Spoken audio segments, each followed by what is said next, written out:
भागवत में कथा आती है अजामिल की। अजामिल बहुत ही अच्छे परिवार का था, ब्राह्मण कुल का था, ब्राह्मण कुल में जन्म लिया था, सभी देवताओं के गुण थे उसके अंदर। लेकिन वह जंगल में एक लकड़ी काटने के लिए जाता है। किस लिए लकड़ी काटने के लिए जाता है? कि यज्ञ करना है, यज्ञ करना है, मुझे अच्छा कार्य करना है। लेकिन जंगल में जाकर क्या देखता है? एक शूद्र और शूद्राणी, एक स्त्री और पुरुष दोनों आलिंगन कर रहे होते हैं। जंगल में जाकर यह दृश्य किससे देखता है? अपनी आंखों से देखता है। फिर घर आता है, देखता है कि एक स्त्री और पुरुष दोनों चुम्बन ले रहे होते हैं। यह दृश्य वह देखता है। फिर घर आता है, फिर वह चिंतन करता है। ध्यायतो विषयान पुंसा संगस्ते सुपजायते संगा संग जायते कामात कामात क्रोधो विजायते। तब घर आता है तो चिंतन करता है। इंद्रिय विषयों का चिंतन करने से उसमें उसकी आसक्ति हो जाती है कि मुझे भी इस तरह से करना है। तो उसकी पत्नी को भी वह छोड़ देता है उस वेश्या को पाने के लिए जिसे उसने जंगल में देखा था। अपने माँ बाप को भी छोड़ देता है और क्या करता है? उस वेश्या को अपने घर लेके आता है जिसे उसने जंगल में देखा था, और उस वेश्या के साथ वह रहने लगता है। और रहते रहते और कई उस वेश्या को पालने के लिए उसे झूठ बोलना पड़ता है, चोरी करनी पड़ती है, डकैती करनी पड़ती है, और वह सभी अपने ब्राह्मण के गुण खो देता है। सभी अपने ब्राह्मण के गुण खो देता है और अपने मार्ग से गिर जाता है। लेकिन उसको पता भी नहीं चलता कि मैं अपने मार्ग से, अपनी स्थिति से नीचे गिर गया हूं एक वेश्या के चक्कर में आकर। तो साधु संतों की कृपा होती है जो उसके घर पर आते हैं और वह देखते हैं कि ये इतना आसक्त व्यक्ति है, और उसको, उसकी पत्नी को सुझाव देते हैं कि अपने बच्चे का, अपने पुत्र का नाम नारायण रखो। तो अजामिल अपने पुत्र को नारायण नारायण नारायण कह के बार बार पुकारता रहता है। अपने पुत्र से, छोटे पुत्र से बहुत प्रेम करता है। 80 साल का व्यक्ति होने के बाद भी उसका एक 10वां पुत्र रहता है, छोटा, सबसे छोटा पुत्र। इतना काम, मैथुन, सुख में वह आसक्त रहता है।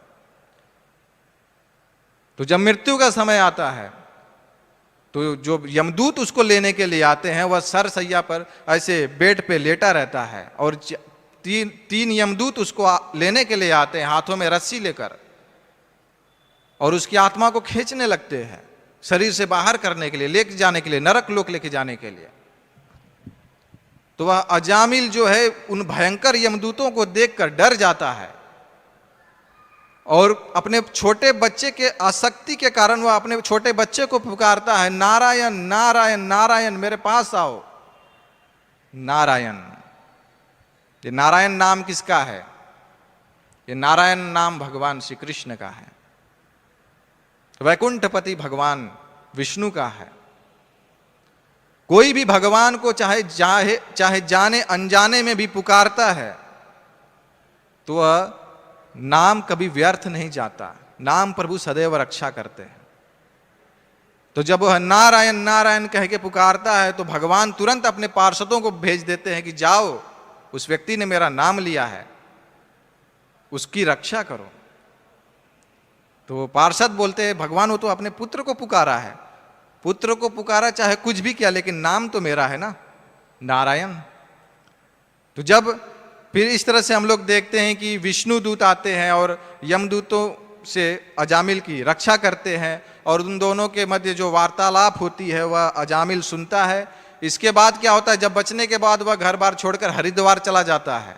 वहां पे जाके 11 साल फिर भगवान की भक्ति करता है। फिर वैकुंठ से विमान आता है और विमान पर बैठकर भगवान के धाम चला जाता है।